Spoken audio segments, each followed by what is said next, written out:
Hello, I'm Desire500, and this is your presidential fact of the day. The first screening of a movie at the White House took place under the administration of Woodrow Wilson, when he streamed The Birth of a Nation, which was a racist film about the KKK, which Wilson dubbed historically accurate. Yeah, that kind of shows a lot about him, doesn't it? Hello, I'm Desire500, and this is your presidential fact of the day. Despite, a belief, I wouldn't say popular belief, but a belief, George Washington's teeth were in fact not made of wood. In fact, they were made of a lot of different things, which includes, and is not limited to, human teeth. No, I'm not trying to be a smartass here. Not his own teeth, the teeth of his slaves. So, hello, I'm Desire500, and this is your presidential fact of the day.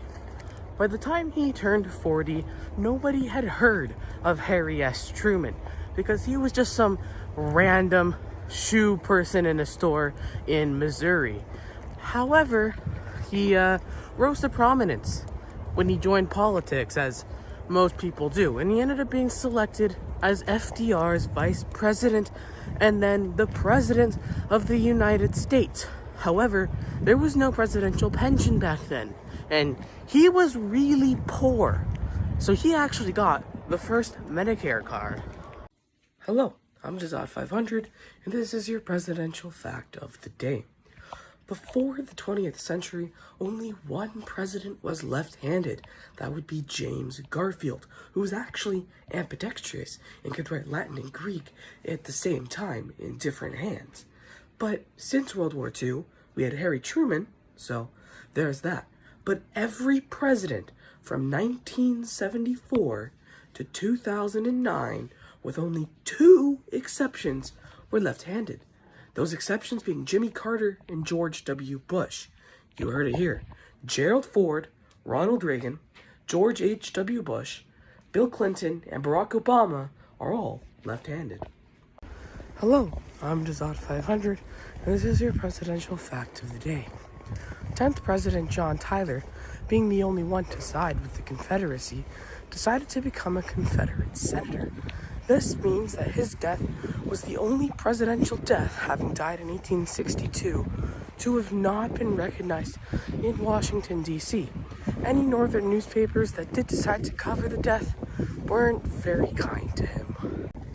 Hello, I'm Desire500, and this is your presidential fact of the day.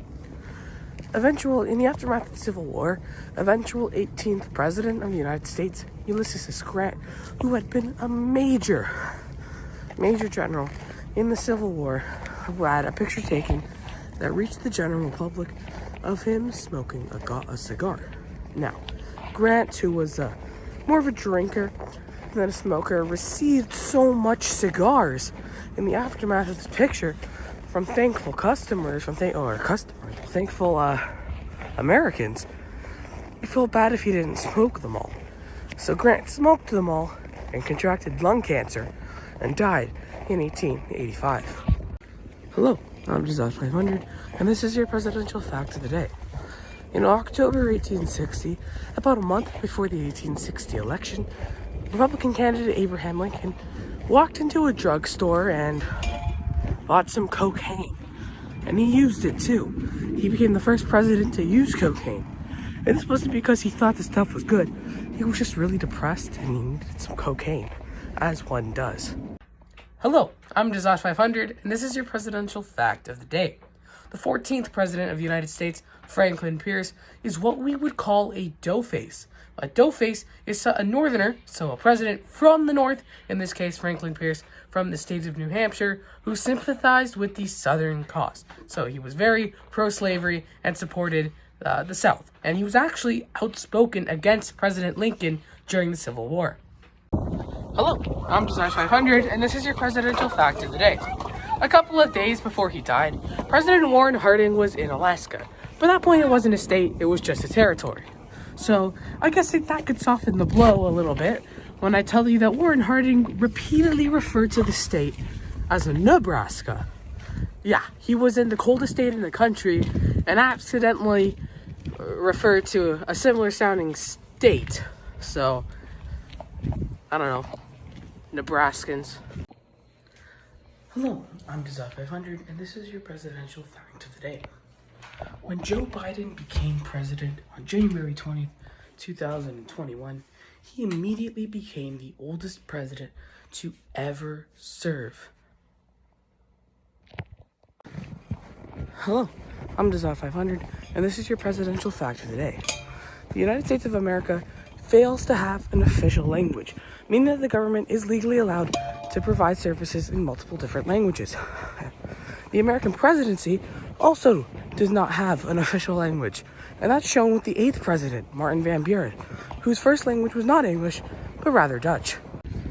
Hello, I'm Dazat500, and this is your presidential fact of the day. One of the biggest things that Andrew Jackson did as president was, well, there was no national debt, but for this video, more specifically, he took the Native Americans that were living in Georgia and made them leave and go to Oklahoma. However, if you looked at his family, that would seem contradictory. He adopted 2 orphans that were First Nations, so it's kind of a contradiction there, no? Hello, I'm Dazat500, and this is your presidential fact of the day. Very few presidents go back to serving in elected bodies after their presidency has finished. Most notably, Grover Cleveland, and Donald Trump now, went back to the presidency. However, one more interesting case is in the case of the 6th president, John Quincy Adams, who after losing re-election as president in 1828, he went on to win 9 terms in the House of Representatives, eventually dying there in 1848.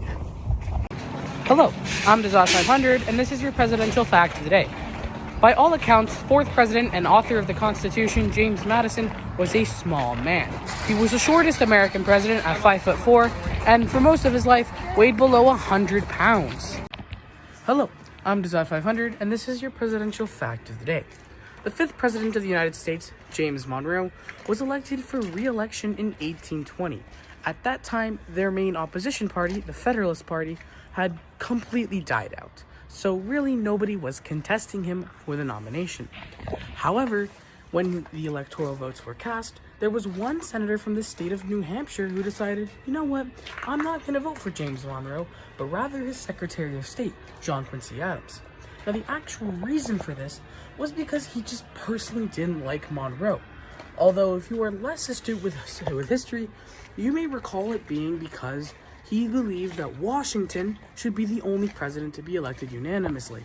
Although that didn't start being really a topic until at least 50 years after the election. Hello, I'm Dazat, and this is your presidential fact of the day. 15th president, James Buchanan, was the only one to never marry.